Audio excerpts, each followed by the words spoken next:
Namaliza nikienda kuketi. President staff, mtoto wa rafiki yangu hayati mzee Jomo Kenyatta, nilifanya na yeye kazi. Nilifanya na babake kazi mimi.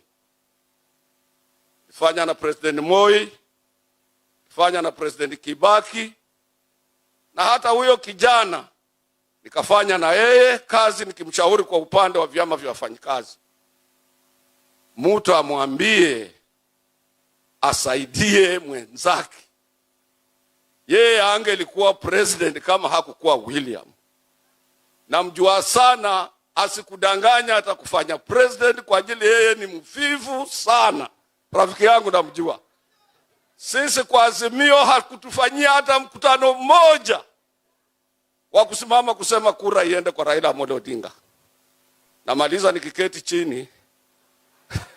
Ndugu zangu, mnisikize, tuweka amani nchi,